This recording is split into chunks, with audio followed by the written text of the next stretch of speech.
السلام علیکم جی، کیا حال چال ہیں آپ سب لوگوں کے؟ میں امید کرتی ہوں کہ آپ سب بالکل ٹھیک ہوں گے، خیریت سے ہوں گے۔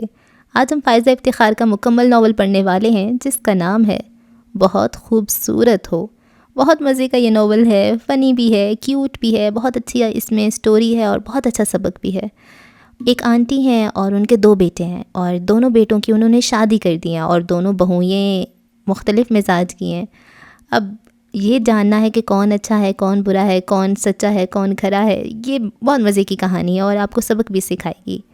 تو بغیر وقت ضائع کیے ہم ناول کا کرتے ہیں آغاز۔ چینل کو کر لیں سبسکرائب اگر آپ نے پہلے سے نہیں کیا ہوا تو۔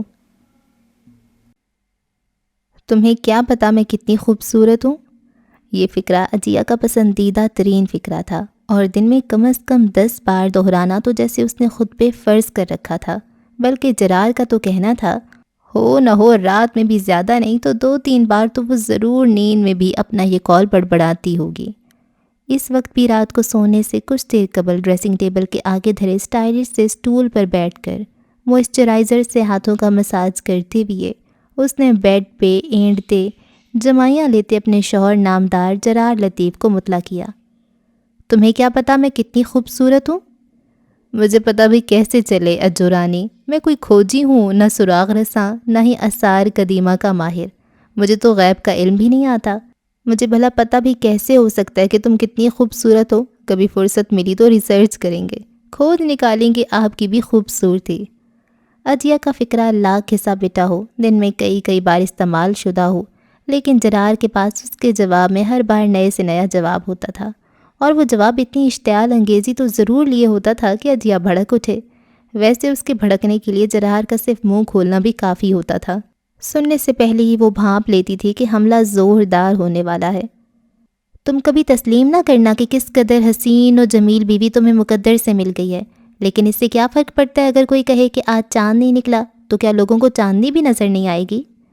وہ گردن مٹکا کر بولی تو جرار کا کہکا چھوٹ گیا۔ او ہو، وہ بیڈ پر لوٹ پوٹ ہوتی ہوئی کہے لگانے لگا۔ چاندنی، تم چاندنی؟ کون سی چاندنی؟ وہ جو رات کی بجائے صبح سویرے پھیلتی ہے، وہ جس کی سواری بات باہری کھوتا ریڑھی پر آتی ہے، وہ والی چاندنی؟ ہنسی سے بے حال ہوتی ہوئی اس نے بمشکل بات پوری کی تو عطیہ تیش کے مارے اپنے بال نوچنے لگی۔ غصہ اس سے زیادہ خود پہ آ رہا تھا کہ بغیر سوچے سمجھے چاندنی کا نام کیوں لے لیا۔ اب تو جرار کے ہاتھ ایک نئی بات آ گئی تھی اور اب کئی دن اسے چاندنی چاندنی کہہ کر ہی ریکارڈ لگنا تھا۔ چاندنی ان کی کوڑا اٹھانے والی ہندو جمعدارنی کا نام تھا۔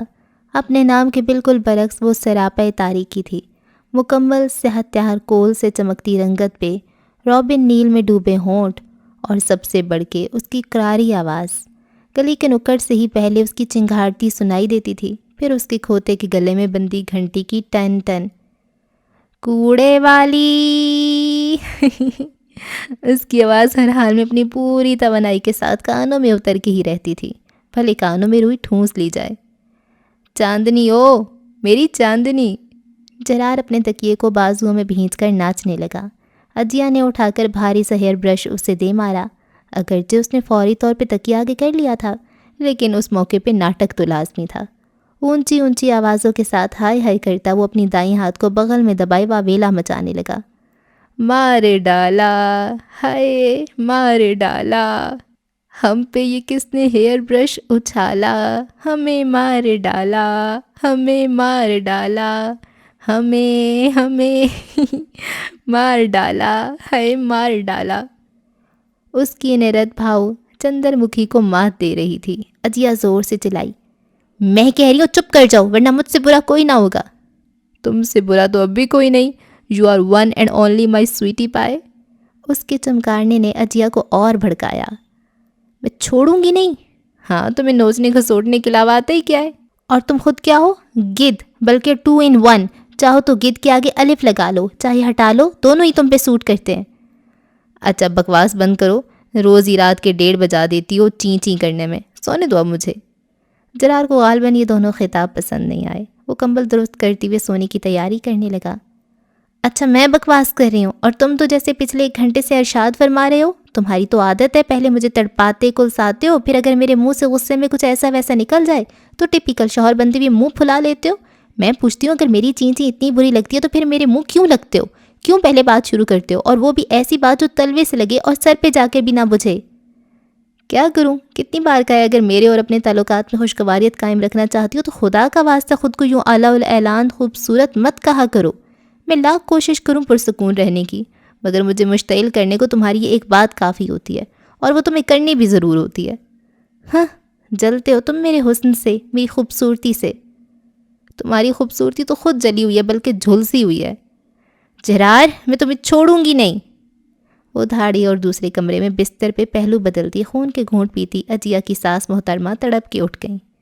ناس پیٹی کی زبان ہے کہ خنجر کی دھار، بے حدائیگی کو ذرا لگام نہیں، منحوس جو منہ میں آئے بک دیتی ہے۔ کیسے منہ بھر کے اپنے شوہر کو دھمکی دے رہی ہے؟ بیاہ کرائے مہینہ بھر ہوا نہیں اور لحاظ ایک طرف دھر کے کیسے 24 گھنٹہ منہ مارا کرتی رہتی ہے میاں سے۔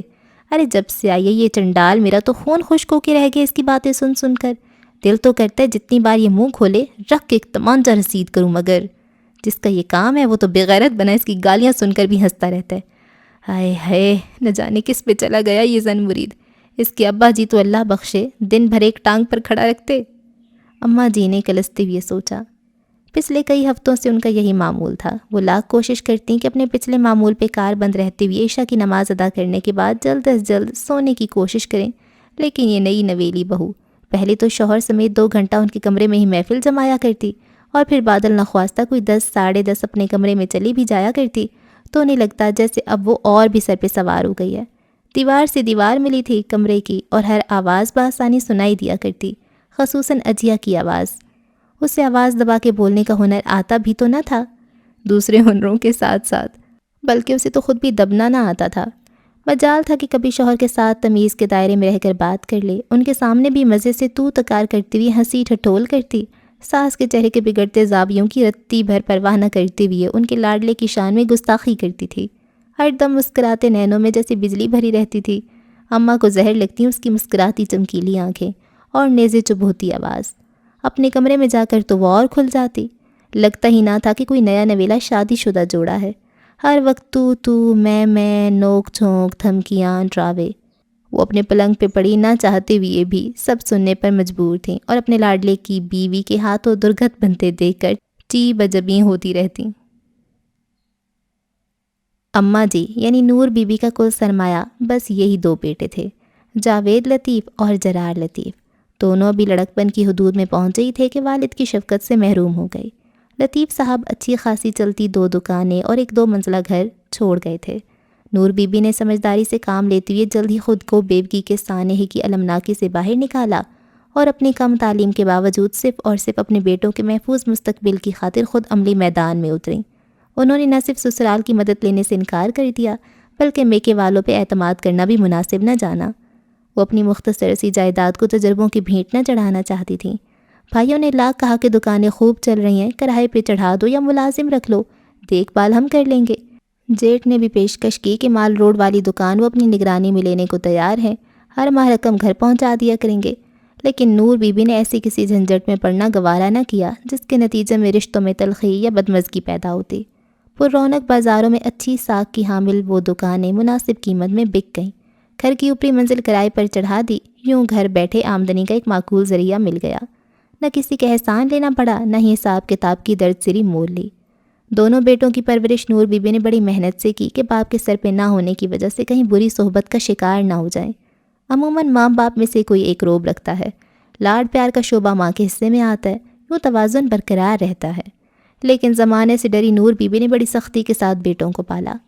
دونوں بڑے ہونہار نکلے۔ ان کے خاندان میں اگرچہ زیادہ تعلیم کا رواج نہ تھا، دکانداری، زمینداری باپ چچا کا معاش تھا۔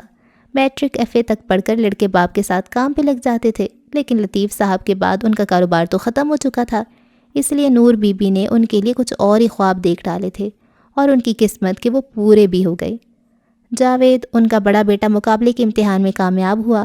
ان کے گویا پیری زمین پہ نہ ٹک رہے تھے۔ ویسے تو اس کی شادی کے ارمان تب سے ہی دل میں مچل رہے تھے جب سے ایم ایس سی کے بعد وہ جاب پہ لگا تھا، لیکن پھر اس کے دل میں سی ایس ایس کرنے کا ارادہ جگہ پا گیا۔ 2-2.5 سال تک وہ ہاتھ ہی نہ آیا۔ بیچاری اماں جی خاندان میں اور خاندان سے باہر لڑکیاں ہی دیکھتی رہ گئیں۔ جیسی امتحان میں شاندار کامیابی کے بعد اس کی تقرری ایک وفاقی ادارے میں ہوئی تو نور بی بی کی متلاشی نگاہوں میں بھی ایک لڑکی سما ہی گئی۔ افرا ان کے کرایہ داروں کی بہو کی سہیلی تھی۔ اس کی شادی میں ہی دلہن کے پاس اسٹیج پہ چڑھ کے بیٹھی آبنوسی رنگ کی سلک کی ساڑی میں ملبوس شاہانہ تمکنت کی حامل وہ بے انتہا حسین لڑکی انہیں فوراً ہی بھا گئی۔ اس کی سنجیدہ فطرت کم گوئی شائستگی نے مزید متاثر کیا۔ وہ فوراً ہی اس کی خاندانی نجابت اور رکھ رکھاؤ کو بھی بھانپ گئیں۔ ادھر شادی کی تقریبات ختم ہوئیں، ادھر انہوں نے اوپری منزل پہ بیاہ کے آئی نئی نویلی دلہن سے رابطہ قائم کیا اور پھر اسی کے توسط سے مہربان علی نیازی کے گھر رشتہ لے کے گئیں۔ ان لوگوں نے حقیقتاً ان کی جوتیاں گھسا ڈالی تھیں۔ اگرچہ مالی حیثیت میں وہ بہت بہتر نہ تھے، یعنی رئیس ابن رئیس نہ تھے، لیکن تعلیم یافتہ تھے، اس لیے رہن سہن کے لحاظ سے ان کا گھرانہ نور بی بی کے گھرانے سے بہت مختلف تھا۔ افرا کے والد ریٹائرڈ جج تھے، والدہ پروفیسر، ایک بہن لیکچرر تھی تو دوسری آرمی میڈیکل کالج میں پڑھ رہی تھی، ایک بھائی میجر تھا اور 2 بھائی سافٹ ویئر کا بزنس کر رہے تھے۔ افرا کا نمبر 2nd کلاس تھا، اس نے حال ہی میں اپنا MBA مکمل کیا تھا اور اب شادی کی باری اسی کی تھی۔ گھر والے اپنے ہی جوڑ کا رشتہ ڈھونڈ رہے تھے۔ رکشے میں بیٹھ کر آنے والی چکن کی بادامی چادر کی بڑی سی بکل میں خود کو چھپائے وہ خاتون تو جیسے پیچھے ہی پڑ گئی تھیں، جن کے بقول ان کے مرحوم شوہر قسطوں پہ الیکٹرانکس کی چیزیں دینے کا کام کرتے تھے اور جن کا مزنگ میں 10 مرلے کا 2 منزلہ پکا مکان ہے، جس کا ایک حصہ کرائے پہ چڑھا رکھا ہے۔ لیکن وہ جو ایک بات مشہور ہے نا کہ رشتے آسمانوں پہ طے ہوتے ہیں، تو وہی ہوا۔ تیسرے پھیرے میں نور بی بی نے انہیں اس حد تک ضد کر ڈالا کہ وہ جان چھڑانے کے لیے ان کے ہاں کر لڑکا دیکھنے کی حامی بھر بیٹھے۔ وقتی طور پہ تو نیازی صاحب نے ان خاتون کو صرف ٹالا ہی تھا، پھر نہ جانے جی میں کیا سمائی کہ بیگم کے ساتھ پرانے مزنگ کی اس لمبی سی گلی کے کونے پہ بنے اونچے مکان پہ جا پہنچے۔ نور بی بی نے بیٹے کو بھی روک رکھا تھا۔ نیازی صاحب اس ذہین آنکھوں والے کم گور محنتی لڑکے سے ایک دم ہی متاثر ہو گئے، جو سیلف میڈ تھا اور کسی حوالے کے بغیر، کسی خاندانی پس منظر کے بغیر، محض اپنی قابلیت کے بلبوتے پہ اس اعلیٰ عہدے تک جا پہنچا تھا، جس کی اہمیت سے شاید اس کی والدہ واقف نہ تھیں، یا پھر کثر نفسی سے کام لیتے ہوئے انہوں نے اس عہدے کا روب لڑکی والوں پہ ڈالنا مناسب نہ سمجھا۔ یہ سادگی نیازی صاحب اور ان کی بیگم کو بھا گئی۔ اگرچہ افرا کے میجر بھائی نے بھی کئی فوجی گھرانوں میں لڑکے دیکھ رکھے تھے، لیکچرر بہن کے سسرال میں بھی ایک ڈاکٹر کا رشتہ موجود تھا، لیکن انہوں نے بیٹی کے لیے نور بی بی کو ہاں کر دی۔ یہ تسلی بھی تھی کہ بیٹی بیاہ کر اس پرانے محلے کی بجائے اسلام آباد کے پوش ایریا میں ایک بڑی سی سرکاری کوٹھی میں جائے گی، جہاں شیف، بٹلر، ڈرائیور، گارڈ، مالی اور ماسی سمیت ایک پورا عملہ اس کی خدمت کو حاضر ہوگا۔ نور بی بی اتنے اونچے گھرانے کی پڑھی لکھی اور حسین و جمیل بہو پا کر پھولے نہ سما رہی تھی۔ ہتھیلی پہ سرسوں جماتے ہوئے انہوں نے منگنی کی بجائے سیدھے شادی ہی طے کر دی۔ شادی کی تاریخ طے کرنے کے کچھ دنوں بعد کی بات ہے کہ چھوٹے بیٹے جرار کے دوست عمیر کی والدہ صفورہ نور بی بی سے ملنے آئیں۔ میں نے سوچا بہن سے پوچھ لوں، شادی کی تیاری کے سلسلے میں کسی مدد کی ضرورت ہو تو ہاتھ ہی بٹا دوں۔ یہ تو تمہاری محبت ہے صفورہ بہن، لیکن کام ہی کیا ہے؟ ویسے تو ظاہر ہے شادی بیاہ کے 100 بکھیڑے ہوتے ہیں، لیکن جاوید نے مہندی ولیمہ سب کسی ہوٹل میں کرنے کا بندوبست کیا ہے۔ ہاں بھائی ٹھیک بھی ہے، اب میں اکیلی جان، خود وہ بھی سرکار کی نوکری میں دن رات مصروف، کون اتنا کام دیکھے؟ جرار تو خیر ہے ہی لاپرواہ، تم جانتی ہو۔ یہی بہتر ہے کہ سب تقریب ہوٹل میں ہوگی، نہ دیگوں والوں سے پکوائی پہ بحث، نہ ٹینٹ کناتوں والوں سے چیخ چیخ۔ اچھا رواج نکلا یہ بھی ہوٹلوں کا، سارے جھنجھٹ سے نجات، ورنہ 2 دن کی شادی کے بعد 2 ہفتے لگ جاتے تھے گھر صحیح کرنے میں۔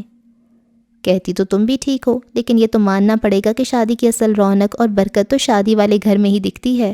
آہا کیا شادیاں ہوتی تھی، وہ بھی سارا خاندان مہینہ بھر پہلے اکٹھا ہوا کرتا تھا، خالائیں، چچیاں، تائیاں، بھابیاں مل کر جہیز اور بری کی تیاری کے لیے بازار چھانا کرتیں، گھر پہ درجن بٹھائی جاتی، سکی بہنیں اور رشتے کی بہنوں کے ساتھ ساتھ محلے بھر کی لڑکیاں والیاں بھی اکٹھی ہو جاتیں، دن بھر چٹائی بچھا کر دیگوں کے لیے چاول چنے جاتے، مسالے پیسے جاتے، شام کو ڈھولک رکھ کے شگن کے گیت گائے جاتے، اور رات گئے تک بچیاں دلہن کے جوڑے ٹانکتیں، دوپٹوں پہ کرن لگاتیں۔ شادی والے دن آنگن میں جھنڈیاں، چھت پہ کناتیں، دیواروں پہ کمکمے، سیڑھیوں پہ بھاگتے دوڑتے بچے، گلی سے آتی دیگوں کی کھڑکھڑ، پلاؤ زردہ دم دینے کی خوشبو، دور سے آتی بارات کے ساتھ شہنائی اور باجے کی آواز۔ واہ واہ کیا رونق لگتی تھی، پتہ چلتا تھا کہ شادی ہو رہی ہے۔ اب یہ تو وقت وقت کی بات ہے، آج کل کس کے پاس اتنا وقت کے محلے کی شادی کے کام کے لیے سارا دن وقف کیا جائے؟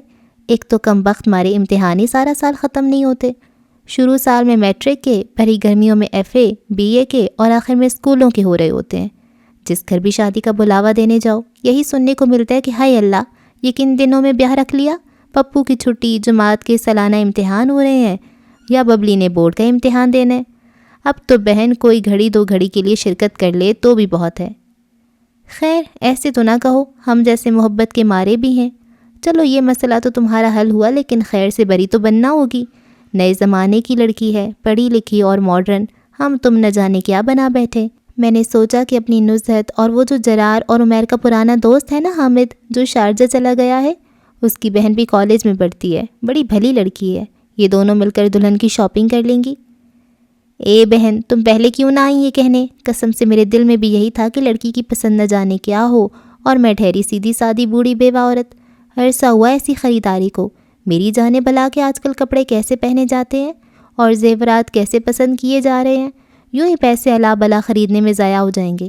لیکن یہ خیال نہ آیا کہ تمہاری بچیوں سے یا جاوید کے تایا یا ماموں کی بچیوں سے بری بنوا لوں۔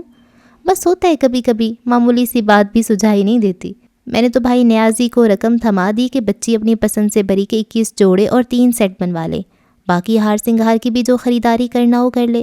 وہ تو لینے میں متعمل تھے، آخر شریف خاندانی اور وزیدار لوگ ہیں، ورنہ تو آج کل جہاں دیکھو لڑکی خود بن ٹھن کے ہونے والے سسرالیوں کے ساتھ کپڑے اور زیور پسند کرتی پھر رہی ہوتی ہے۔ انہوں نے تو خاصے رد و قد کے بعد میری بات مانی۔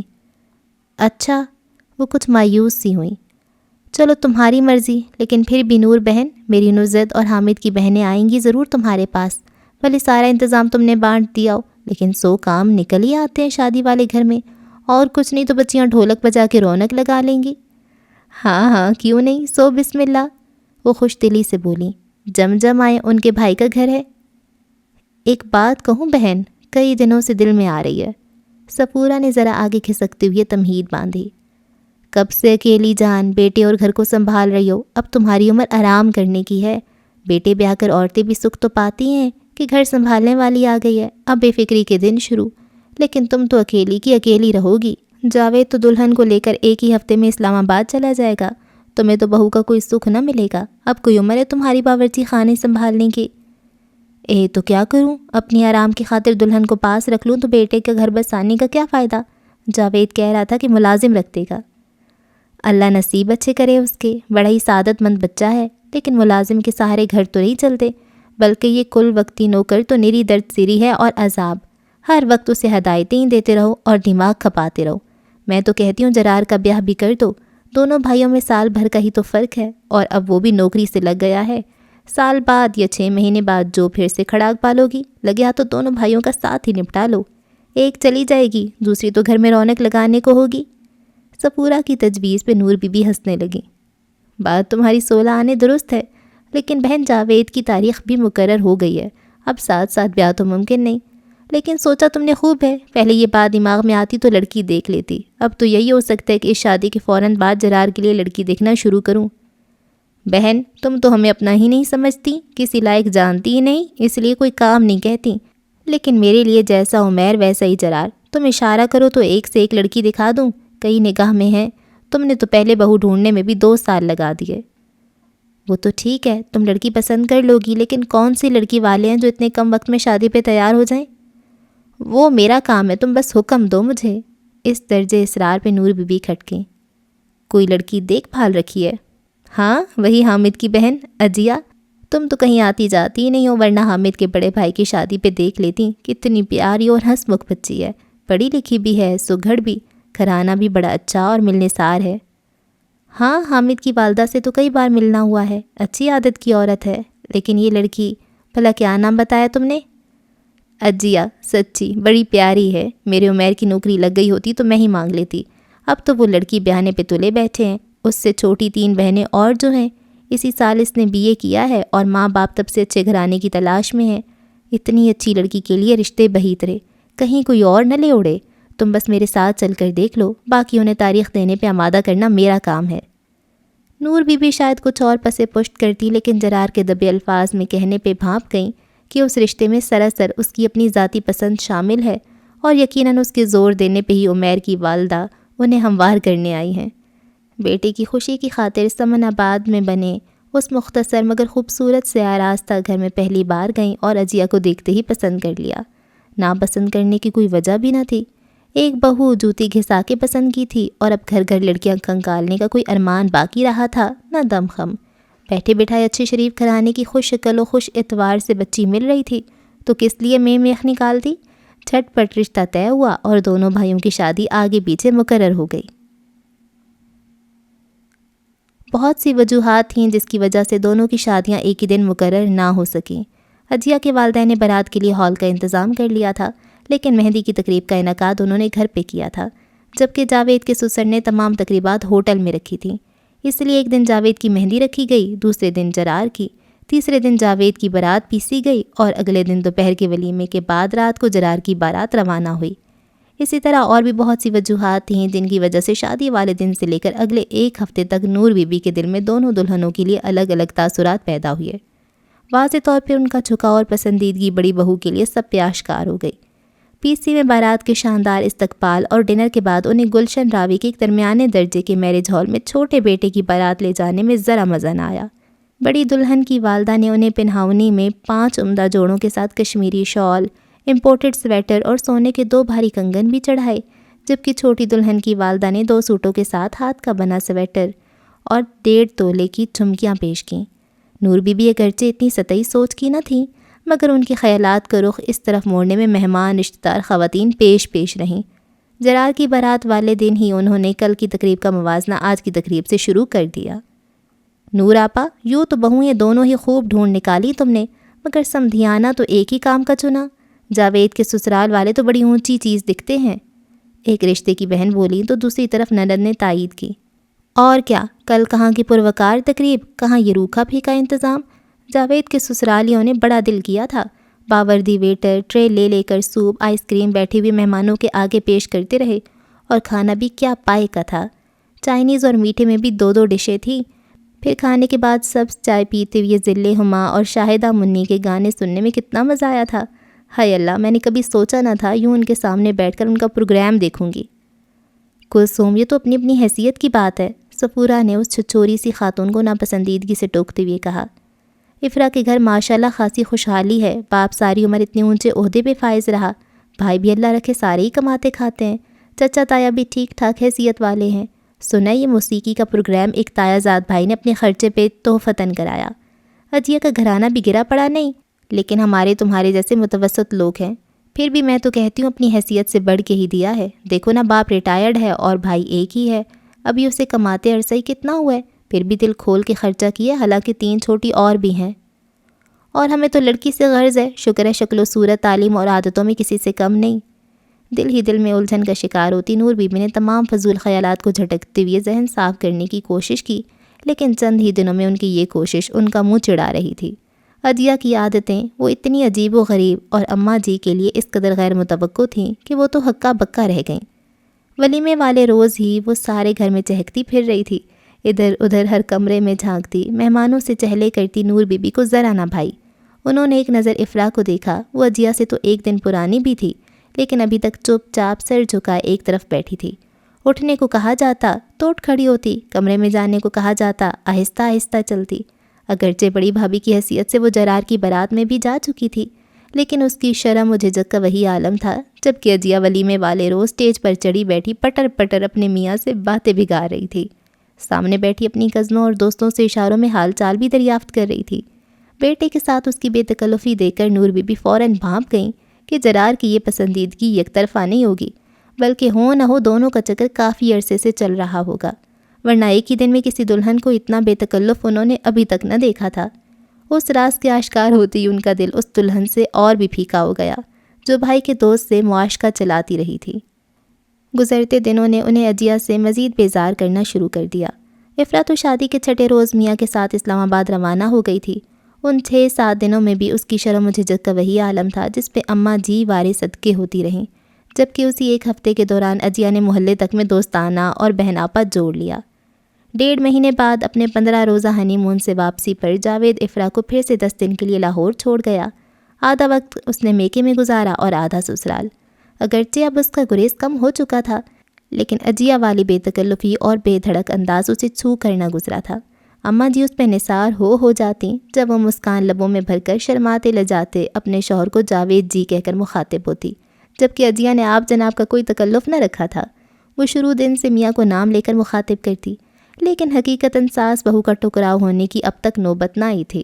غنیمت کہ وہ اپنی بدتمیزیاں میاں تک محدود رکھتی، ساس کا مقتور بر احترام کر ہی لیتی تھی، اس لیے توأن کرہن وہ اس منہ پھٹ اور دیدہ ہوائی بہو کو برداشت کر رہی تھیں، جو ان کے تمام تر گریز اور واضح ناپسندیدگی کے اظہار کے باوجود دن بھر ان کے سر پہ سوار رہتی اور ادھر ادھر کے قصے سنا کر انہیں بیزار کرتی رہتی۔ میاں حسن دا کلاشنکوف، استغفار۔ یوں تو عجیہ کو جھاڑو لگاتے اور برتن دھوتے وقت کچھ نہ کچھ گنگنانے کی عادت تھی، لیکن اس وقت لمبے سے بانس سے جالے اتارتے اس نے جو پرتشدد گانا شروع کیا تو اسے سنتے ہی جرار نے برا سا منہ بنا کر کانوں کو ہاتھ لگائے اور توبہ استغفار شروع کی۔ نور بی بی نے کڑی نظروں سے بیٹے کی اس ناکافی رد عمل کو گھورا۔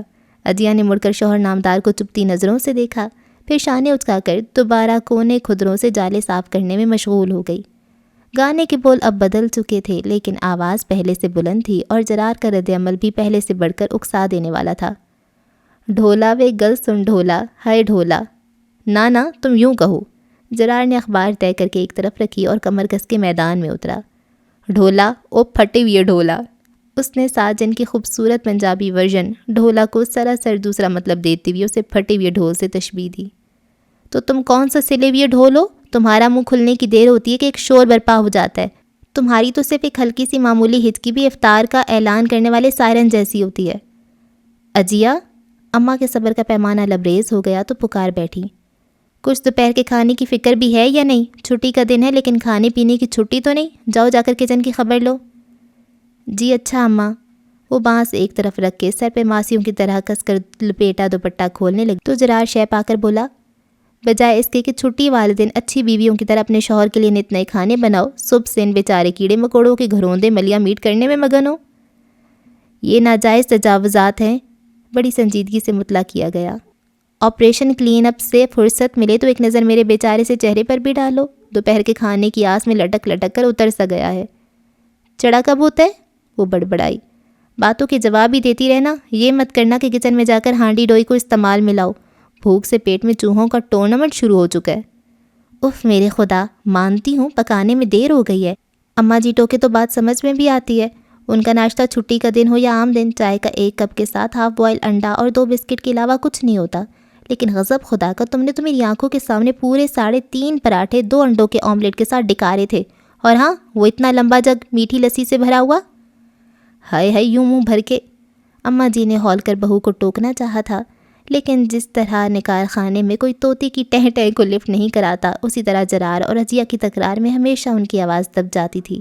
اس وقت بھی ان کی بات مکمل ہونے سے پہلے ہی جرار شروع ہو گیا، تب بھی تم میرے سامنے بیٹھی رہتی ہو، نوالے جو گننا ہوتے ہیں۔ وزیر خوراک، ایک چھٹی کے دن ہی تو پراٹھا کھاتا ہوں، ورنہ ہفتے کے 6 دن وہ جلے ہوئے ٹھنڈے ٹوسٹ جو کسی بھوسے ٹکڑے والے کی بوری میں سے نکالے گئے لگتے ہیں، اور وہ عجیب و غریب سی شکل و صورت والا فرائی انڈا جس کو دیکھتی ہی اندازہ ہو جاتا ہے کہ اسے معرض وجود میں لانے والی مرغی کا موڈ اس وقت کتنا خراب ہوگا نا اس کا مرغا بھی تمہاری طرح جل ککڑا جب ہی بیچاری کا موڈ بگڑا ہوگا۔ وہ لفظ چبا کر بولی، میں اور جل ککڑا، ذرا ہوش کے ناخن لو اجو رانی۔ وہ اسے چڑھانے کو ہمیشہ یہی خطاب دہراتا۔ خدا کا شکر ادا کیا کرو کہ اتنا خوش مزاج اور ہنس مکھ شوہر ملا ہے۔ تم کب شکر ادا کرتے ہو اتنی حسین و جمیل بیوی ملنے پہ؟ 1000 بار کا ہے، مگر تمہارے کام پہ جوں نہیں رینگتی، بس بالوں کے اندر ہی دھما چوکڑی مچائی رکھتی ہیں یہ جوئیں۔ حد ہے دیدہ دلیری کی، یعنی دن دہاڑے خود کو حسین و جمیل کہا جا رہا ہے۔ یا خدا، یہ زمین پھٹ کیوں نہیں جاتی؟ زمین کا تو پتہ نہیں، مگر تمہارا سر ضرور پھٹ جائے گا میرے ہاتھوں۔ اب کی عجیہ وائپر ہاتھ میں تان کر آگے بڑھی تھی، اور ٹھیک اسی لمحے اماں جی کے اندر کی سانس پوری آب و تاب کے ساتھ جوان جہان ہو گئی تھی۔ عقل کرو عجیہ، رکھو اسے، کیا بدتمیزی ہے یہ؟ کتنی بار کہا ہے تم دونوں کو کہ تمیز کے دائرے میں رہ کر گفتگو کیا کرو، اور اگر اتنا ہی دشوار لگتا ہے جامع میں رہنا تو اپنے کمرے تک محدود رہا کرو، اس طرح صحن میں بیٹھ کر سارے محلے کو مت سنایا کرو۔ کیا کہتے ہوں گے آس پڑوس والے کہ کتنی لمبی زبان ہے ان لوگوں کی، عورتوں کی، جو یوں مردوں سے منہ ماری کر رہی ہیں۔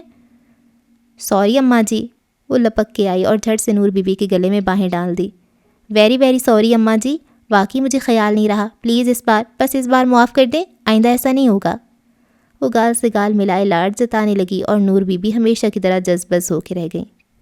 کتنا دل چاہتا تھا اس بد زبان کی ٹھکائی کرنے کو، اور کبھی کبھی تو انہیں قسمت سے موقع بھی مل جاتا، لیکن ابھی وہ شروع ہی ہوتی کہ عجیہ معصوم سی صورت بنائے سوری کہتے ہوئے ساتھ لپٹ جاتی۔ کم وقت ایسی فرشتہ صورت بن جاتی ہے دیکھتے ہی دیکھتے، اور زبان بھی میٹھی کر لیتی ہے، سارے ارمان دل کے دل میں ہی رہ جاتے ہیں۔ اچھا بتائیے کیا پکاؤں؟ مچھلی کو مسالہ لگا کر رکھا ہوا ہے، وہ تل لوں؟ یا پھر ایک اور آسان سی ترکیب ہے، اور وہ یہ کہ مولی کدوکش کروں، آلو ابالوں اور مولی اور آلو کے پراٹھے بنا لیے جائیں۔ 1 بج گیا ہے اور کچھ پکانے کا تو ٹائم رہا ہی نہیں۔ جیسی تمہاری مرضی۔ ہاں بھائی، اب 11 بجے اٹھ کر 12 بجے ناشتہ کیا جائے تو یہی ہوگا، ورنہ میرا دل تو آج پلاؤ کے ساتھ پالک کوفتے کھانے کو چاہ رہا تھا، لیکن خیر 1:45 بج رہا ہے، 2 بجے تک کھانا نہ ملے تو میری تو حالت غیر ہو جاتی ہے۔ نور بی بی جانتی تھی پالک بنانا، دھونا، پھر پکانا اور ساتھ ساتھ کوفتے تیار کرنا کتنا وقت طلب کام ہے، اور پھر پلاؤ، عجیہ تو رات کے کھانے تک بھی بمشکل ہی بنا پاتی۔ آپ بس مجھے بتا دیجئے کہ آپ کا دل کیا کھانے کو چاہ رہا ہے، پکانا میرا کام ہے۔ پچھلے ہفتے سبزی والے سے جو پالک لی تھی ویسی کی ویسی پڑی ہے، اس میں کوفتے بنا کے ڈال دیتی ہوں۔ اور بریانی میں کیا ڈالوں اماں جی، مرغی یا پھر بکرے کا گوشت؟ وہ مستعدی سے پوچھتی اٹھ کھڑی ہوئی، لیکن نور بی بی تو پچھلے ہفتے کی پالک میں ہی الجھ گئی۔ آئے ہائے، پچھلے ہفتے کی پالک اگر پکی نہیں تھی تو اب تک کیوں رکھ چھوڑی ہے؟ وہ گلے سڑے پتے پکاؤ گی؟ گلے سڑے کیوں؟ اتنی محنت سے پتا پتا الگ کر کر کے کاٹا، کتنی بار پانی سے نتھار کر دھوئی، وہ تو اتفاق سے آپ کو بھی کھانسی کی شکایت ہو گئی اور جرار کے گلے میں بھی خراش تھی، تو میں نے پکانے کا ارادہ ترک کر دیا، لیکن اسے ابال کر پیس کر فریزر میں رکھ دیا۔ اب کام ہی کتنا ہے، جرار تازہ قیمہ لایا ہے، جب تک کوفتے بنیں گے پالک پگھل جائے گی، اور رہا پلاؤ تو بس میں بھی چاول بھگوتی ہوں اور گوشت کوکر میں چڑھاتی ہوں۔ جرار تم ذرا سامنے اسٹور سے پلاؤ کے مسالے کا پیکٹ تو پکڑ لانا۔ وہ فریج کھولے ٹماٹر اور ادرک نکالتے ہوئے جرار کو آرڈر دے رہی تھی۔ رہنے دو بیٹی، رہنے دو، یہ بازاری لفافہ بند مسالوں والی بریانی تو تم مجھے نہ ہی کھلاؤ تو بہتر ہے۔ ساری زندگی اپنے ہاتھ سے مسالے کوٹ پیس کر ہنڈیاں پکائی اور کھائی ہے، عمر کے اس دور میں جب ویسی بیماریاں طاق لگائے بیٹھی رہتی ہیں تو مجھے بازاری سڑے بسے مسالے کھلا کر بیمار کرنا چاہتی ہو؟ اور یہ موا فریزر، یہ میں نے ہمیشہ برف جمانے کے لیے ہی استعمال کیا ہے، تم اس سے نت نئے کام مت لو۔ میں نے کبھی ہفتوں پرانی سبزی نہیں کھائی، بس تم رہنے دو، پکا لو وہی جو جلدی سے بن پڑے۔ اچھا پھر بتائیے آلو کا پراٹھا یا مولی کا؟ اس نے نہ تو بازاری مسالوں کی لذت پہ بحث کی، نہ ہی فریزر کی افادیت پہ روشنی ڈالی، اور نہ ان کے بتائے گھریلو طریقے سے پلاؤ پکانے کی حامی بھری۔ آلو سے مجھے گیس کی شکایت ہوتی ہے اور مولی سے منہ میں بدبو آ جاتی ہے، اور توبہ توبہ ایسے منحوس ٹکار آتے ہیں کہ… انہوں نے ناک چڑھائی۔ جرار خاموش تماشائی بنا یہ بحث سن رہا تھا جس نے گھڑی کی سوئیوں کو ایک کے حصے سے بھی آگے بڑھا دیا تھا۔ تو پھر کیا بناؤں اماں جی؟ وہ سوچ میں پڑ گئی۔ کبھی خود بھی کوئی فیصلہ کر لیا کرو۔ نور بی بی کو اس کی ہر وقت پوچھنے کی عادت بڑی بری لگتی تھی۔ دن میں 3 بار کیا پکاؤں کا سوال لے کر ان کے سر پر سوار رہتی۔ ابھی خود ہی تو بتایا کہ قیمہ رکھا ہے، مجھے قیمے کا پراٹھا بنا دو، بلکہ یہ آلو مولی رہنے دو، سارے قیمے کے پراٹھے بنا لو، اور وہ بدرنگ تیل مت انڈیل دینا توے پر، ذرا ذرا سے گھی لگا کر خوب سرخ سرخ پراٹھے تلنا، بالکل خستہ بنیں گے۔ جتنا زیادہ گھی توے پر ڈالو پراٹھا سخت ہو جاتا ہے، اور ہاں آنچ ہلکی رکھنا۔ جی اچھا اماں جی۔ کچن سے وہ مڑ کے بولی۔ گھر کے بنے مکھن کی ڈلی ہر پراٹھے پہ رکھنا، اور دہی میں صرف نمک اور کالی مرچ پھینٹ کر لانا، کہیں ہری مرچیں نہ کتر لانا اس دن کی طرح، ہاں مگر قیمے میں ہری مرچ اور ہریا دھنیا خوب ڈالنا۔ ان کی نان سٹاپ ہدایتیں کچن تک عجیہ کا پیچھا کر رہی تھیں، اور جواباً اس کی جی اچھا کی گردان جاری تھی۔ پراٹھے ان کی مرضی کے مطابق بنے تھے، اس لیے کھانا کسی بدمزگی کے بغیر کھایا گیا، لیکن سپہر کو ان کی جان پھر سے ان 2 میاں بیوی کی چیخ چیخ نے جلانا شروع کر دی۔ ظہر کی نماز ادا کر کے وہ لیٹی ہی تھیں کہ ہلکی ہلکی بھن بھن انہیں کچھ مسانے پر مجبور کر گئی۔ نہ جانے یہ چھٹی کا دن اتنی جلدی کیسے آ جاتا ہے، اور پتہ نہیں اتنا لمبا کیوں ہوتا ہے، آگے پیچھے کی تو خبر ہی نہیں ہوتی، کیسے جلدی سے سارا دن گزر جاتا ہے اور فوراً ہی شام ہو جاتی ہے۔ ادھر شام پڑتی ہے، ادھر تو میرے سر پر سوار، لیکن چھٹی کا دن تو گزارے نہیں گزرتا۔ تم کیا جانو 24 گھنٹے تمہارے ساتھ گزارنا کتنا مشکل کام ہے، ہر لمحہ حواسوں پہ سوار رہتے ہو، کاش ہفتے کے ایک دن بھی تمہاری چھٹی نہ ہوا کرے۔ ہیں؟ وہ متعجب تھا۔ کسی زمانے میں وہ بھی یہ دل جلی فریاد بڑے شد و مت سے کیا کرتی تھی، لیکن اللہ بخشے جاوید کے ابا جی تھے بھی تو بڑی صلاحیتوں کے مالک۔ ان کے ساتھ پورا دن ان کی کڑی نگہداشت میں گزارنا واقعی بڑے دل گردے کا کام تھا۔ وہ تو ان کی موجودگی میں اتنی حواس باختہ رہا کرتیں کہ ہاتھ سے برتن چھوٹ جاتے، یوں اور بھی زیر عتاب آیا کرتیں، لیکن دل کی یہ آز صدا ان کے دل میں ہی چھپی رہی۔ زبان پہ لانا تو ایک طرف، وہ کبھی اپنے چہرے پہ ناگواری کی ایک شکن تک لانے کی ہمت نہ کر سکیں۔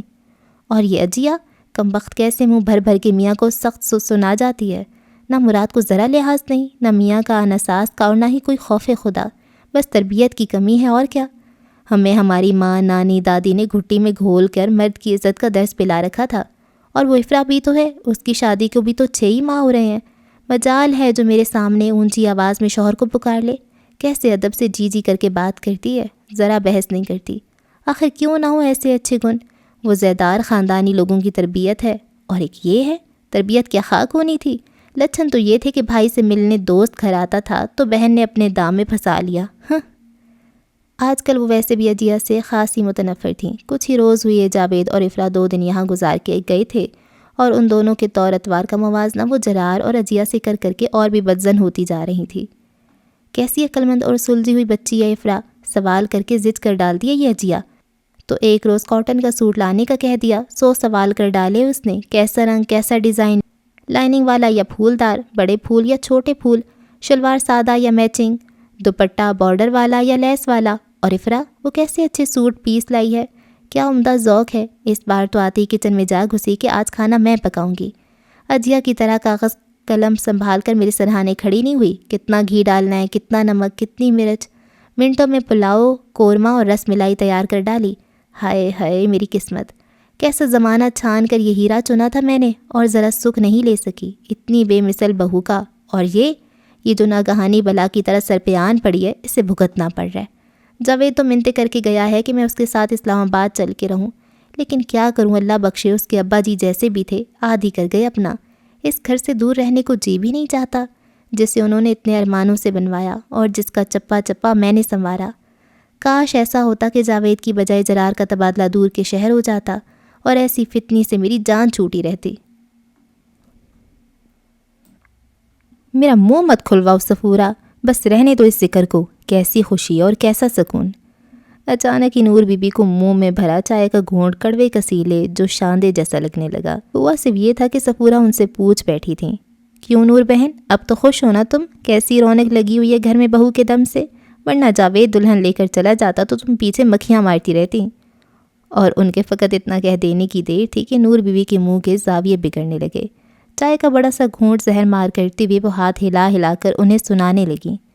خاک رونق لگنی ہے، ہاں البتہ محلے والوں کے ہاتھ اچھا تماشا لگے، دن میں کئی بار مفت کا شو دیکھنے آتے ہیں اور بتیسی نکالے واپس جاتے ہیں۔ توبہ توبہ، کبھی اس گھر میں یوں دنگل نہ ہوئے تھے۔ ہیں کیسے دنگل؟ کیا جیا تم سے الجھتی ہے، بد زبانی کرتی ہے؟ یقین نہیں آتا۔ وہ متعجب تھیں۔ مجھ سے الجھنے کی فرصت تو تب ملے اس کٹکھنی بلی کو جب وہ اپنے بیچارے میاں کی جان بخشی کرے۔ ہائے میرا بچہ پسند کی شادی کو بھگت رہا ہے، کیا بتاؤں صفورہ، کیا کیا سلواتیں نہ سناتی ہے وہ، زبان ہے کہ کینچی، مرجھا کے رہ گیا میرا جرار۔ وہ دوپٹہ آنکھوں پہ رکھ کے سسکنے لگیں۔ ایسا بھی کیا آسمان ٹوٹ پڑا بہن جو یوں آہیں بھر رہی ہو؟ جرار کی صحت تو ماشاءاللہ پہلے سے اچھی ہو گئی ہے، پرسوں آئے تھے دونوں میاں بیوی گھڑی بھر کو ملنے کے لیے، ایمان سے میں تو نظریں ہی اتارتی رہ گئی، کتنا روپ چڑھا ہے اجیا کے چہرے پہ اور کتنی آسودگی تھی جرار کی شکل پہ، اور تم کہتی ہو کہ… جرار تو اپنے منہ سے کہہ رہا تھا کہ صفورہ خالہ اپنی زندگی سنوار دی، اگر آپ اماں جی کو رضامند نہ کرتی تو آج نہ جانے کس کے ساتھ کیسی زندگی گزر رہی ہوتی۔ نور بہن یہ تو بے مثل جوڑی ہے، چاند سورج کی، وہ کہتے ہیں نا کہ اللہ ملائی جوڑی، ایک اندھا ایک کوڑی۔ بے حد جل کے نور بی بی نے لقمہ دیا۔ میری سمجھ سے باہر ہے، تمہیں یہ غلط فہمی کیوں کر ہوئی کہ دونوں ایک دوسرے سے خوش نہیں؟ میں تو صرف اپنے معصوم بچے کی بات کر رہی ہوں، بھلا کون مرد ایسی لمبی زبان والی بدمزاج عورت کے ساتھ خوش رہ سکتا ہے؟ رہی بنو رانی تو وہ بھلے ظاہر نہ کرے لیکن اندر سے تو بڑی خوش ہوگی کہ کیسا کاٹ کا الو مرد ملا ہے۔ اگر جرار اپنے مرحوم ابا کی ایک ذرا سی بھی جھلک لے لیتا تو اجیا کے ہوش ٹھکانے آ جاتے، اتنے تیز کان تھے اللہ بخشے ان کے۔ گھر کے پرلے کونے میں بھی اگر میں کسی دیورانی سے ہلکی پھلکی باتیں کر رہی ہوتی تو فوراً باز پرست کرنے سر پہ آن کھڑے ہوتے، کیوں ہنسی، کیوں گئی، کہاں گئی، وغیرہ وغیرہ۔ تمہیں سراسر غلط فہمی ہوئی ہے نور بہن، دونوں کا مزاج ہی ایسا ہے۔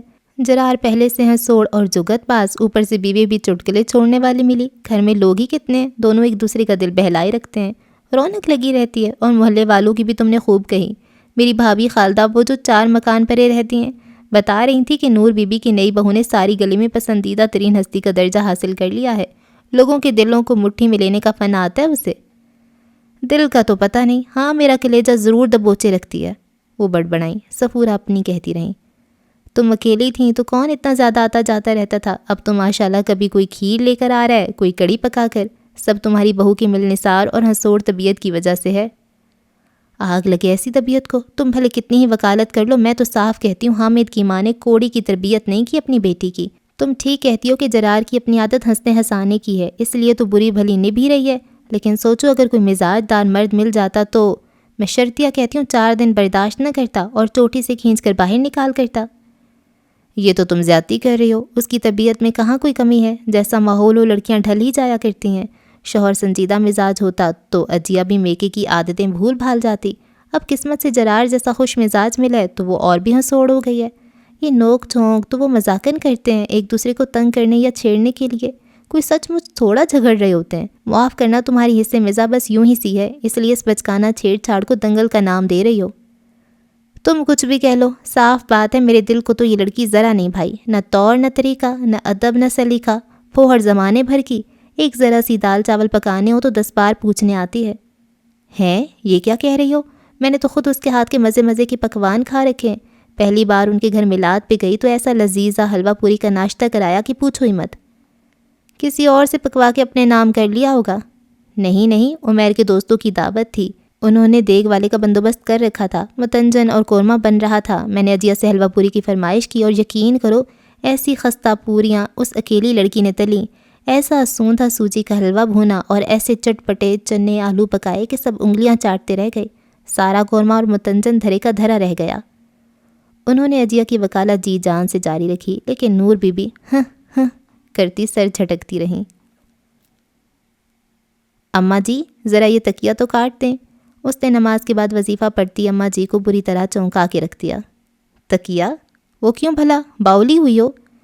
وہ میرا مطلب ہے یہ تکیے کے سائز کا کور بیڈ شیٹ سینی تھی، سوچا آپ سے صحیح ناپ کے تکیہ کٹوا لوں، میرا مطلب ہے کور۔ اے لو تمہیں غلاف تک کی کانٹ چھانٹ نہیں آتی، ہم نے تو سن رکھا ہے بڑی اچھی سلائی جانتی ہو۔ کر تو لیتی ہوں اماں جی، لیکن میں نے سوچا آپ کے ہاتھ میں زیادہ صفائی ہے، زیادہ اچھے بنیں گے۔ یوں ہی چکنی چپڑی سنا کر تم میری اماں سے مشقت کراتی رہتی ہو، جرار نے چھت سے پتنگوں کا انبار لے کر نیچے اترتے ہوئے کہا۔ اتفاق سے آج بھی چھٹی کا دن تھا اور چونکہ بسنت کی آمد تھی، اس لیے ناشتے کے بعد سے ہی وہ چھت پر اپنا پتنگ بازی کا شوق پورا کر رہا تھا۔ یہی وجہ تھی کہ کئی گھنٹوں سے نور بی بی دونوں کی لڑائیوں سے محفوظ تھیں۔ 2-3 بار چائے اور کینو وغیرہ لے کر عجیہ بھی اوپر گئی تھی اور بے شک 10-12 منٹ بعد واپس آ گئی تھی، لیکن نور بی بی جانتی تھیں کہ وہ چونچ لڑانے کا اپنا شغل زیادہ دیر ترک نہیں کر سکتی۔ وہ کلس کر سوچتی رہ جاتی کہ آس پڑوس کی چھتوں پر چڑھے لوگ ان کی تو میں کو کیا رنگ دے رہے ہوں گے۔ کوئی کام تم سے مکمل ہو نہیں پاتا، لے کر میری اماں کے سر پر سوار رہتی ہو، بیچاری اس عمر میں بھی تمہارا پھوہڑ پن بھگتتی رہتی ہیں۔ جرار کا یہ جملہ نور بی بی کو بڑا بھلا لگا، بیچاری سی شکل بنا کر کینچی سنبھالی۔ کیا ہر وقت میری ماں کرتے رہتے ہو؟ اب یہ صرف اور صرف میری اماں ہے، میرا پورا حق ہے ان پر، تم بھی تو ساری عمر لاڈ اٹھواتے رہے ہو، اب میری باری ہے، میں اماں جی سے جو دل چاہے گا کرواؤں گی، اور تم دیکھنا اماں جی سے سیکھ کر 1-2 سال تک میں اتنی ہر فن مولا ہو جاؤں گی کہ تمہیں مجھے پوہڑ کہنے کی ہمت تک نہ ہو سکے گی۔ بہت اچھے، نور بی بی اس کے مکر اور چاپلوسی پہ تل ملانے کے باوجود داد دینے پہ مجبور ہو گئی۔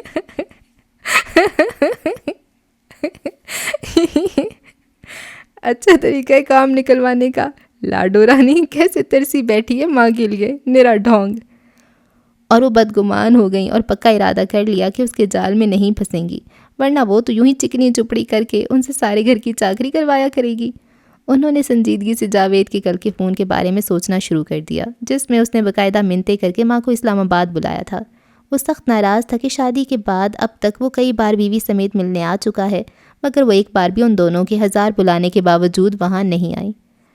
چند دن رہ ہی آؤں، اس کے مکر اور چالاکیوں سے تو جان چھوٹی رہے گی، لیکن نہیں، جو بھی ہے میرا ذرا تو لحاظ ہے، ذرا میں گھر سے نکلی یہ اور بے لگام ہو جائے گی، چیتڑے اڑا کے رکھ دے گی بیچارے جرار کے، اسے تگنی کا ناچ نچا دے گی۔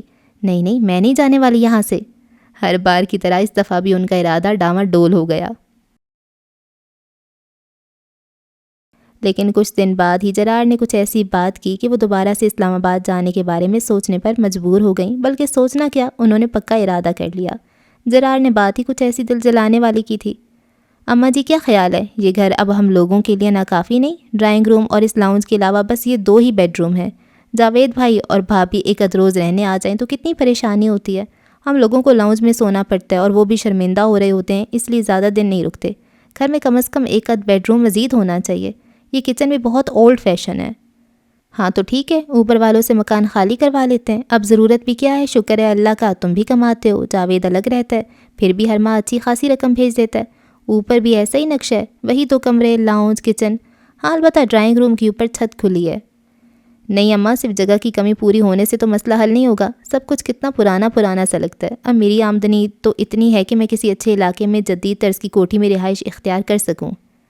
اچھا اماں جی نم آنکھوں سے سر ہلانے لگیں۔ تو تم یہ منصوبہ بنائے بیٹھے ہو، باپ نے ساری عمر محنت کر کے اور ماں نے بچتیں کر کے اینٹ جوڑ کے یہ مکان تعمیر کیا تاکہ بیٹے اپنی چھت کے نیچے رہ پائیں۔ تم لوگ کیا جانو کیسا برا دور گزار کے بھی ہم دونوں نے ہمت نہ ہاری، پائی احتیاط سے خرچ کی، تب جا کے یہ مکان بنا، اور اب بیٹی کی نگاہوں میں ہی نہیں جچ رہا۔ اس کے معیار تو بہت اونچے ہو گئے ہیں نا۔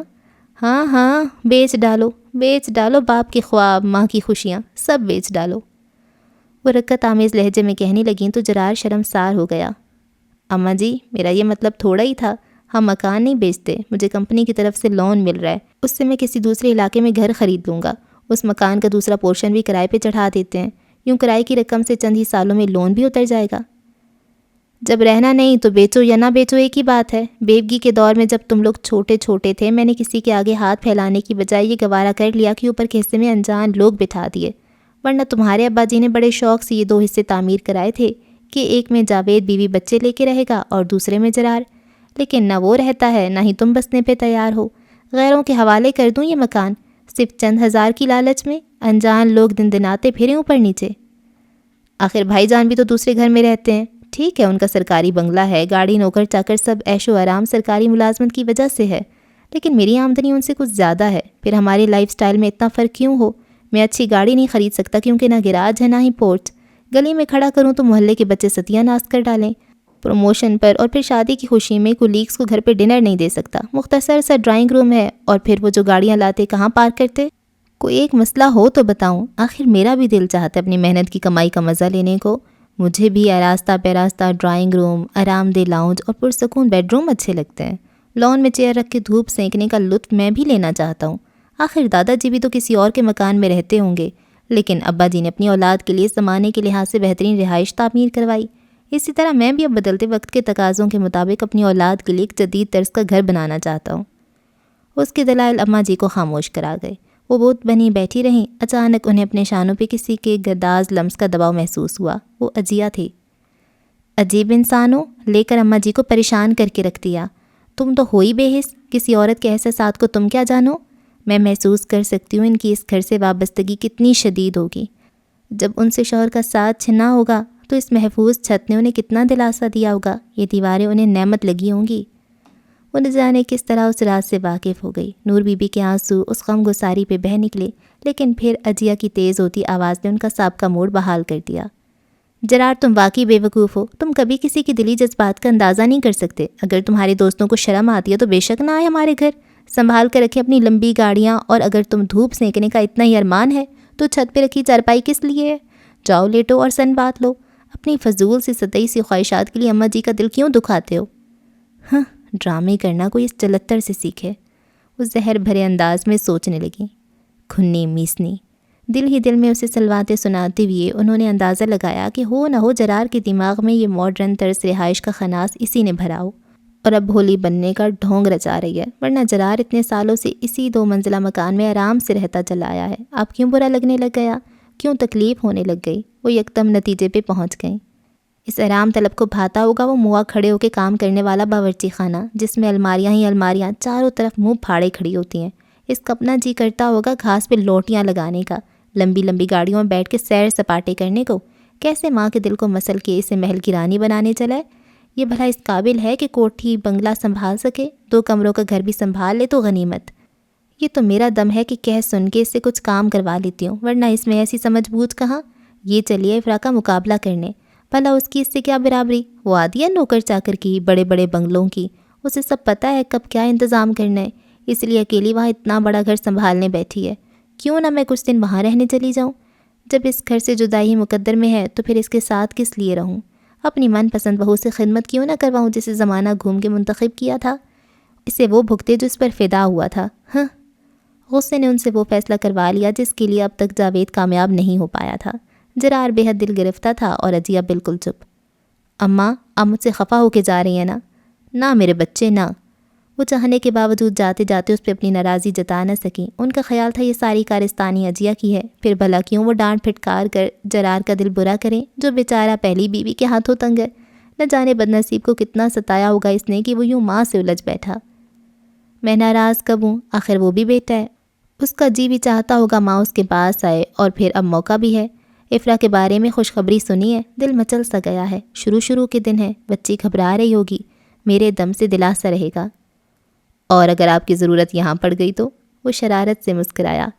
میرا مطلب ہے اگر میں کل ہی فون کر کے عجیہ کے بارے میں بھی کوئی خوشخبری سنا دوں تو آپ کا اتنا لمبا سفر تو بیکار جائے گا نا؟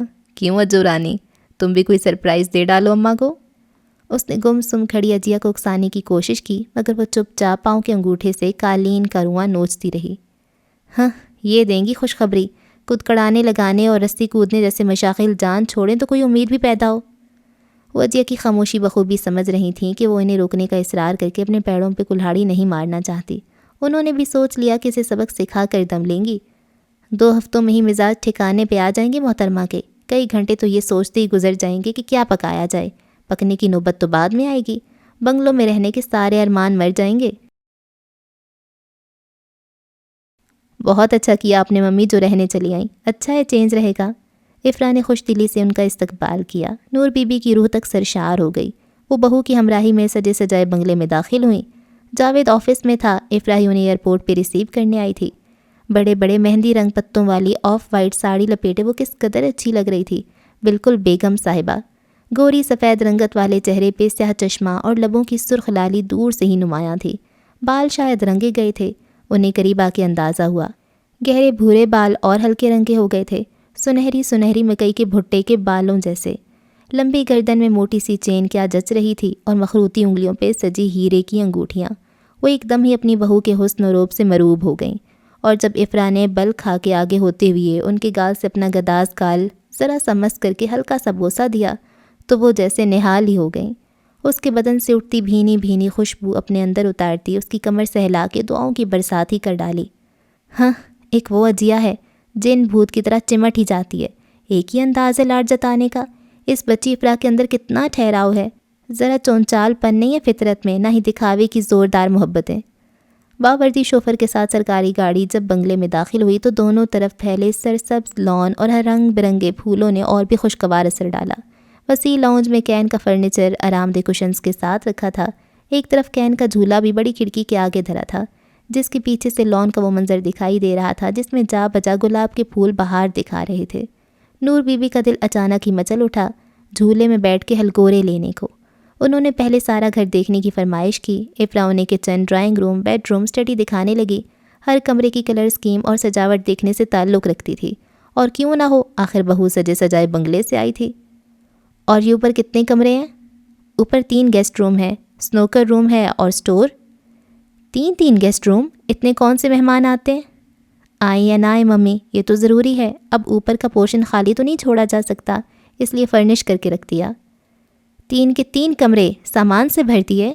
وہ حیرت زدہ تھیں، لیکن اپنے کمرے کو دیکھ کے ساری حیرت اڑن چھو ہو گئی۔ پیسے کے زیاں کا سارا گلا جاتا رہا۔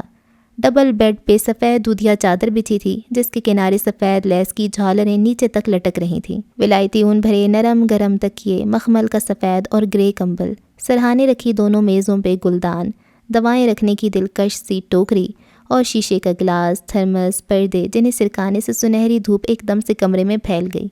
ایک طرف دیوار کے ساتھ 2 آرام دہ کرسیاں دھری تھیں، دوسری دیوار کے ساتھ نماز کی چوکی جس پہ جائے نماز بچھی تھی۔ سرہانے دیوار پہ خانہ کعبہ کی بڑی سی تصویر جگمگا رہی تھی۔ گیس کا ہیٹر لگا تھا، اٹیچ باتھ جس میں نہانے کی آرام دہ چپل، سفید نئے نکور تولیے، کھوپرے کے تیل کی شیشی اور ان کا پسندیدہ موتی کی خوشبو والا صابن پہلے سے موجود تھا۔ افرا، تمہیں تو میری پسند ناپسند کا علم ہے، کیا جاوید نے بتایا؟ لیکن وہ تو مست ملنگ ہے، اس نے کبھی یہ دھیان تک نہیں دیا کہ ماں کو کھانے میں کیا پسند ہے۔ تو یہ کہاں یاد رکھا ہوگا کہ مجھے کون سا صابن اچھا لگتا ہے اور کون سا تیل لگاتی ہوں؟ اس میں پوچھنے کی کیا بات ہے ممی، آخر عقل بھی کوئی چیز ہے۔ آپ کے باتھ روم میں یہی تیل یہی صابن دیکھا تھا، اس لیے یہاں بھی رکھ دیا۔ واہ، اسے کہتے ہیں سمجھداری۔ وہ سر ہلانے لگیں۔ یہ جاوید کب تک آئے گا؟ بس آنے ہی والے ہوں گے، میں آپ کی خیریت سے پہنچنے کی اطلاع کر دوں ورنہ وہ ناراض ہوں گے کہ اتنی دیر سے کیوں فون کیا۔ وہ مسکراتی ہوئی کمرے سے چلی گئی تو وہ بے ساختہ اس کا موازنہ عجیہ سے کرنے لگیں۔ اگر وہ ہوتی تو برا سموہ بنا کر کہتی آ رہا ہوگا، اس کو بھلا کہاں جانے۔ چلو میرے جاوید کی تو زندگی سنور گئی، بس یہ جرار کے معاملے میں نہ جانے کیوں میں نے سستی دکھا گئی۔ ٹھیک ہے افرا کو چننے میں خاصا وقت لگا، لیکن پھل بھی تو مل رہا ہے محنت کا، اور اس کمبخت صفورہ کی باتوں میں آ کے میں جلدی میں کیا ناس مار بیٹھی اپنی بیٹی کی قسمت کا۔ رات کو کھانے کی ٹیبل پہ جاوید سے ملاقات ہوئی۔ اس نے اماں کے اپنے گھر آنے کے فیصلے کو بے حد سراہا۔ میں تو بہت پہلے سے کہتا تھا اماں، آپ کو یہاں آ جانا چاہیے، اسلام آباد کی آب و ہوا آپ کو موافق آئے گی۔ لاہور میں تو آلودگی اس قدر بڑھ چکی ہے کہ اچھا خاصا تندرست شخص بھی بیمار ہو جائے۔ یہاں رہنے سے دیکھیے گا آپ اپنی صحت میں کتنی خوشگوار تبدیلی محسوس کریں گی۔ میں تو یہاں آئی ہی تمہاری اور افرا کی خوشی کے لیے ہوں بیٹا، لیکن اللہ سلامت رکھے جرار کو، وہ تم سے چھوٹا ہے اور شروع سے ہی ذرا کم عقل اور لاپرواہ بھی۔ میرے لیے تم دونوں ہی ایک سے ہو، مگر اسے اس کی لاپرواہ فطرت اور بچکانہ عادتوں کی وجہ سے ماں کی زیادہ ضرورت ہے۔ تمہاری طرف سے تو میں افرا کی وجہ سے بھی بہت مطمئن ہوں، کتنی ذمہ دار اور سگڑ بہو ہے میری۔ بس وہ جیا، وہ تو جرار سے بڑھ کر کھلنڈرے مزاج اور بے فکری نکلی، اس لیے بیٹا وہ گھر چھوڑ کے ہمیشہ کے لیے تو میں یہاں نہیں آ سکتی۔ نور بی بی نے انہیں جرار اور اپنے درمیان ہونے والی تلخی سے آگاہ نہ کیا۔ اور بیٹا صحت کی تم نے اچھی کہی، چلو میرے پھیپڑوں کا تو لاہور میں چلنے والی جناتی ویگنوں اور رکشوں سے نکلتے دھوئیں نے ناس مار دیا، کھانسی جان ہی نہیں چھوڑتی۔ لیکن یہ تمہیں کیا ہوا؟ کب سے دیکھ رہی ہوں برابر کھانسے چلے جا رہے ہو، بڈھے بابوں کی طرح۔ آنکھیں سوجی سوجی بے رونق سی، ہونٹ کتنے سیاہ پڑ چکے ہیں، اور یہ بال، ارے یہ بال کس تیزی سے گر رہے ہیں تمہارے، ماتھا نظر آنے لگا، کیا حال کر رکھے اپنی صحت کا۔ انہوں نے اینک کی شیشوں کے پرے سے خوب جائزہ لے کر تبصرہ کیا۔ جاوید سر پر ہاتھ پھیر کر کھسیانی سی ہنسی ہنس کر رہ گیا۔ نور بی بی نے سوالیہ نظروں سے بہو کی جانب دیکھا۔ وہ لاتعلقی سی پلیٹ میں پڑا میکسیکن سلاد کھا رہی تھی۔ اماں جی خواہ مخواہ فکر مند نہ ہو، میری جاب ہی ایسی ہے، ہزاروں فکریں پریشانیاں، چاہوں تو آسان راہ منتخب کرتی ہوئے سارا دن گپے لگاتی ہوئے آنکھ بند کر کے فائلوں پہ دستخط کرنے کے بعد اشاش بشاش گھر آ جاؤں، لیکن فرض شناسی کے سبق آپ سے ہی سیکھ رکھے ہیں، پھر کوتاہی کیسے سرزد ہو، بڑا سر کھپانا پڑتا ہے۔ اور یہ اور کچھ نہیں، صرف ذہنی اور جسمانی تکان کے آثار ہیں جو چہرے سے نظر آ رہے ہیں۔ رہے بال تو عمر کا بھی تو کچھ تقاضا ہوتا ہے، وہ اسے پورا کر لینے دیں۔ ایسی کون سی چال چلی ہے تمہاری عمر نے جو مہینوں میں سالوں کا فرق طے کر لیا؟ چھوڑے نا ممی، آپ کیا بور بحث لے کر بیٹھ گئیں، یہ گاجر کا حلوہ چکھیں، یہ میں نے خود بنایا ہے۔ افرا کی یوں ٹوکنے پہ وہ چونک کر چپ تو کر گئیں، لیکن اس کی سرکاری بلوری رکابی میں بھاپ اڑاتے سرخ سرخ حلوے کی مہکنے ناگواری کے اثر کو غالب نہ آنے دیا۔